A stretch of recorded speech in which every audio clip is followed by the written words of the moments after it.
जय माता दी मित्रों। बड़ों को प्रणाम और छोटों को प्यार।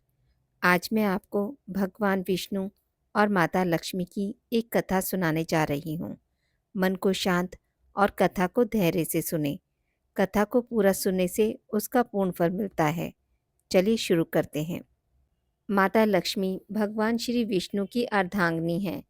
सुख व समृद्धि की प्रतीक माँ लक्ष्मी व भगवान विष्णु को युगों युगों से एक साथ देखा गया है। यदि कोई व्यक्ति अपने जीवन में धन का वास चाहता है तो हमेशा ही माँ लक्ष्मी के साथ भगवान विष्णु की आराधना अवश्य करे। इन दोनों का रिश्ता काफ़ी शुद्ध व सर्वश्रेष्ठ माना जाता है। परंतु ऐसा क्या हुआ था जो लक्ष्मी जी के कारण भगवान विष्णु की आंखें भर आई। एक बार भगवान विष्णु शेषनाग पर बैठे बैठे उदास हो गए और धरती पर जाने का विचार बनाया। धरती पर जाने का मन बनाते ही विष्णु जी जाने की तैयारी में लग गए।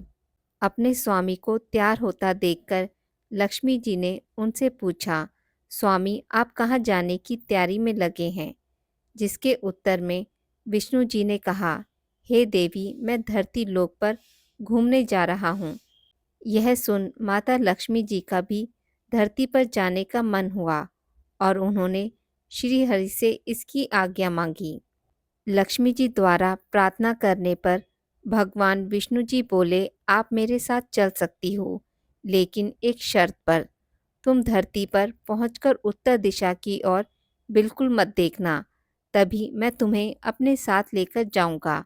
यह सुनते ही माता लक्ष्मी जी ने तुरंत हाँ कर दिया और विष्णु जी के साथ धरती लोक जाने के लिए तैयार हो गई।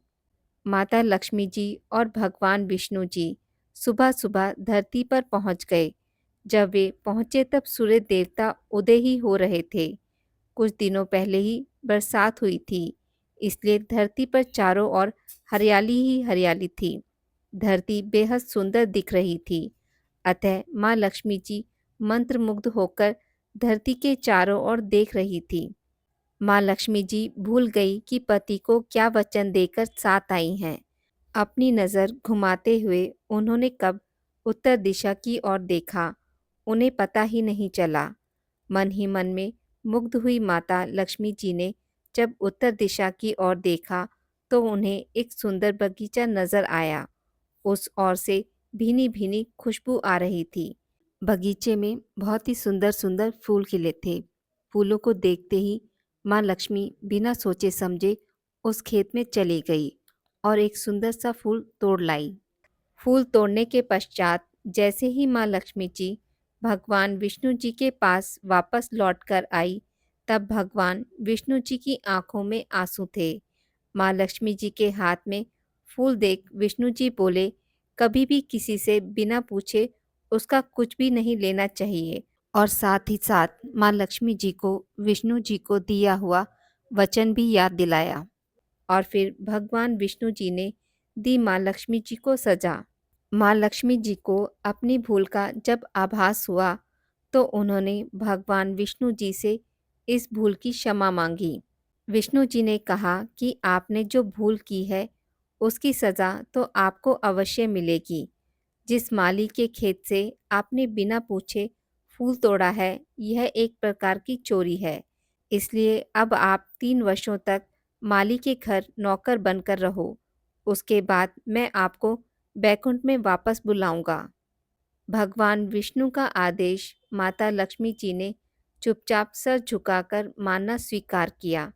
जिसके बाद माँ लक्ष्मी जी ने एक गरीब औरत का रूप धारण किया और उस खेत के माली के घर गई। माधव नाम के उस माली का एक झोपड़ा था, जहाँ माधव पत्नी, 2 बेटे और 3 बेटियों के साथ रहता था।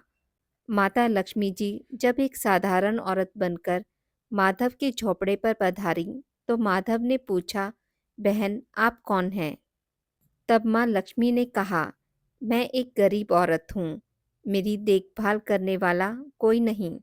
मैंने कई दिनों से खाना भी नहीं खाया। मुझे कोई भी काम दे दो, मैं तुम्हारे घर का काम कर लिया करूँगी और इसके बदले में आप मुझे अपने घर एक कोने में आसरा दे दो। माधव बहुत ही अच्छे दिल का मालिक था। उसे दया आ गई, लेकिन उसने कहा, बहन, मैं तो बहुत ही गरीब हूँ। मेरी कमाई से मेरे घर का खर्च काफ़ी कठिनाई से चलता है। लेकिन अगर मेरी 3 बेटियां हैं, उनकी जगह अगर 4 बेटियां होती तो भी मुझे गुजारा करना था। अगर तुम मेरी बेटी बनकर और जैसा रूखा सूखा हम खाते हैं उसमें खुश रह सकती हो तो बेटी अंदर आ जाओ। माधव ने माँ लक्ष्मी जी को अपने झोपड़े में शरण दी और माँ लक्ष्मी जी 3 साल तक उस माधव के घर नौकरानी बनकर रही। कहा जाता है कि जिस दिन माँ लक्ष्मी जी माधव के घर आई थी, उसके दूसरे दिन ही माधव को फूलों से इतनी आमदनी हुई कि शाम को उसने एक गाय खरीद ली। फिर धीरे धीरे माधव ने ज़मीन खरीद ली और सबने अच्छे अच्छे कपड़े भी बनवा लिए। कुछ समय बाद माधव ने एक बड़ा पक्का घर भी बनवा लिया। माधव हमेशा सोचता था कि मुझे यह सब इस महिला के आने के बाद मिला है। इस बेटी के रूप में मेरी किस्मत आ गई है। एक दिन माधव जब अपने खेतों से काम खत्म करके घर आया तो उसने अपने घर के द्वार पर गहनों से लदी एक देवी स्वरूप औरत को देखा। जब निकट गया तो उसे आभास हुआ कि यह तो मेरी मुंह बोली चौथी बेटी यानी वही औरत है। कुछ समय के बाद वह समझ गया कि वह देवी कोई और नहीं बल्कि स्वयं माँ लक्ष्मी जी हैं। यह जानकर माधव बोला, हे माँ, हमें क्षमा करें। हमने आपसे अनजाने में ही घर और खेत में काम करवाया है। माँ, यह हमसे कैसा अपराध हो गया है। माँ, हम सबको माफ़ कर दें। यह सुन माँ लक्ष्मी जी मुस्कराई और बोली, हे माधव, तुम बहुत ही अच्छे और दयालु व्यक्ति हो।